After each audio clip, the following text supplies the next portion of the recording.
Okay sir ನಮಸ್ತೆ.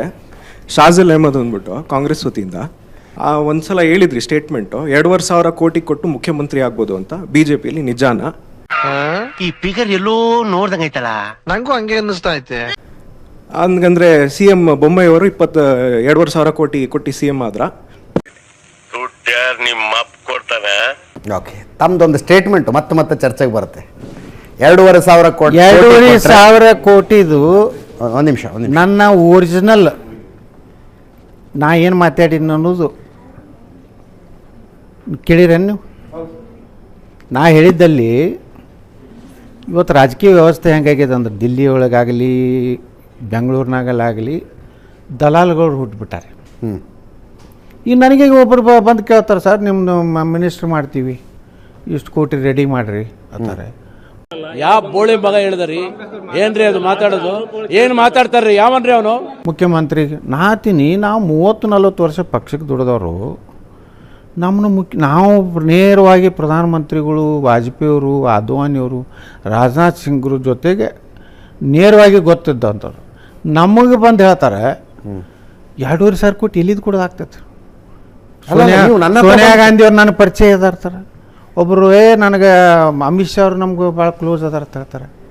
ಅದಕ್ಕೆ ರಾಮದುರ್ಗದಲ್ಲಿ ನಾ ಹೇಳಿದ್ದೇನು, ಅಲ್ಲಿ ಒಂದು 3-4 ವಿಧಾನಸಭಾ ಕ್ಯಾಂಡಿಡೇಟ್ಗಳು ಕೂತಿದ್ರು.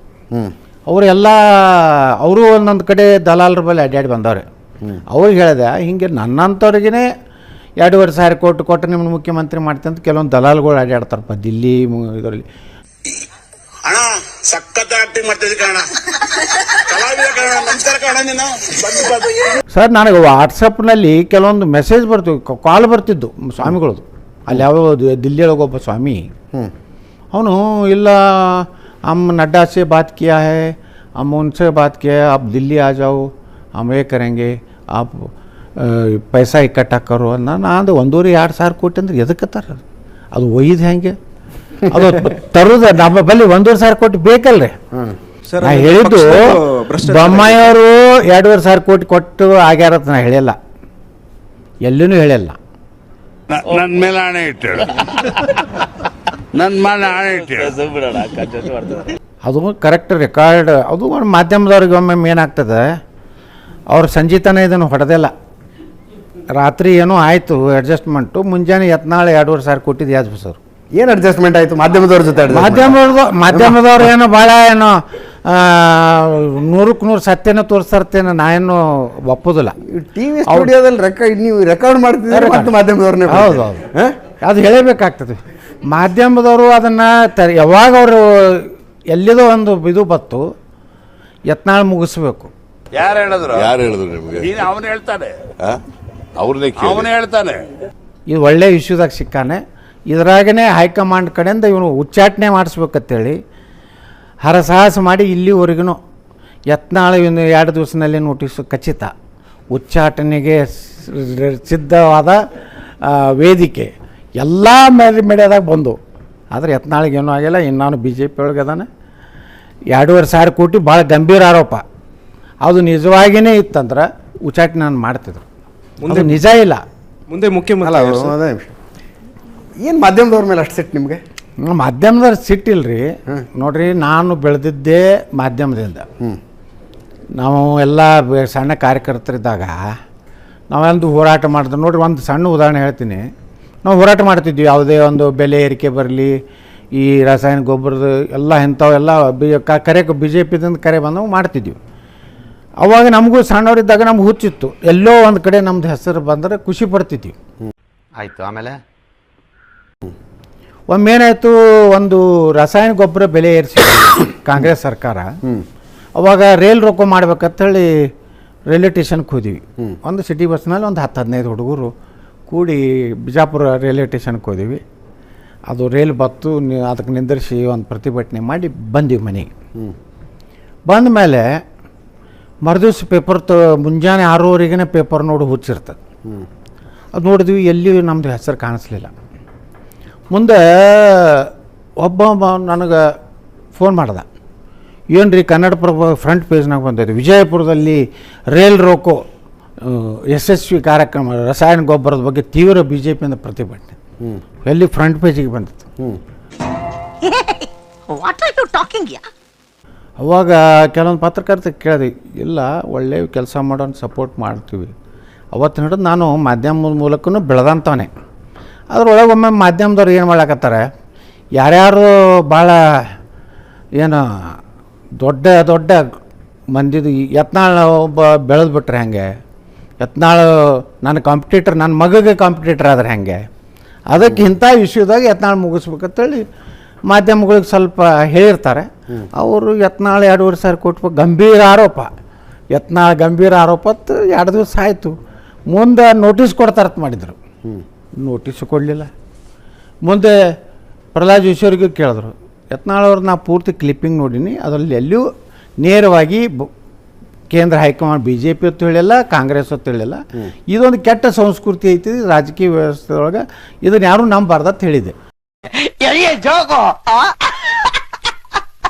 ಅದರ ಅರ್ಥ ನಿಮಗೂ BJP ಒಳಗೆ ನಿಮಗೂ ಸಪೋರ್ಟ್ ಸಿಸ್ಟಮ್ ಚಲೋನ ಐತಂತಲ್ಲ? ಸಪೋರ್ಟ್ ಸಿಸ್ಟಮ್ ಇಲ್ರಿ, ಸಪೋರ್ಟ್ ಸಿಸ್ಟಮ್ ಅಂದ್ರೆ ಏನೈತಿ, ಪ್ರಾಮಾಣಿಕತೆ ಇತ್ತಂದ್ರೆ, ನಾನು ನಾಟಕೀಯ ಮಾಡಿದ್ದಂದ್ರೆ ನಾ ಹೇಳಿದ್ರೆ ನಾ ಹೇಳ್ಬಿಡ್ತಿದ್ದೆ. 2.5 ಕೋಟಿ ಹೌದು ನಾನು ಬೊಮ್ಮಾಯಿ ಆಗಿದೆ ಅಂತ ಹೇಳ್ತಿದ್ದೆ, ಅದಕ್ಕೇನು ಭಯಪಡ್ತಿದ್ದಿಲ್ಲ. ಆದ್ರೆ ಅದನ್ನು ಏನು ತಿರುಚದ್ರಲ್ಲ, ಆ ತಿರುಚಿದ್ರಿಂದ ನಾನು ಅದರಿಂದ ಹಿಂದೆ ಸರಿಲಿಲ್ಲ.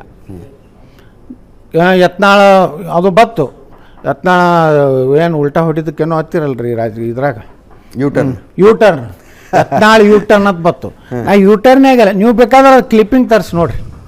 ಸರಿ ಇಲ್ಲ, ಅದು ಪಳ್ಳು ನಮ್ಮ ಊರ್ಲೆಲ್ಲ ಮೆಂಟ್ಲು ಅಂತಾರೆ. ನಾವು ದೇವೇಗೌಡರಿಗೂ ಗೌರವ ಕೊಡಬೇಕು, ಸಿದ್ದರಾಮಯ್ಯ ಎಲ್ಲ ಹಿರಿಯ ನಾಯಕರಿದ್ದಾರೆ. ಸಿದ್ಧಾಂತಗಳು ನೀತಿಗಳು ಏನೇ ಬೇರೆ ಇದ್ದರೂ ಗೌರವ ಕೊಡೋವಂಥದ್ದು ನಾನು ಸಿದ್ದರಾಮಯ್ಯರ ಬಗ್ಗೆನೂ ನಾನು ಗೌರವ ಕೊಡ್ತೀನಿ, ದೇವೇಗೌಡರಿಗೂ ಗೌರವ ಕೊಡ್ತೇನೆ.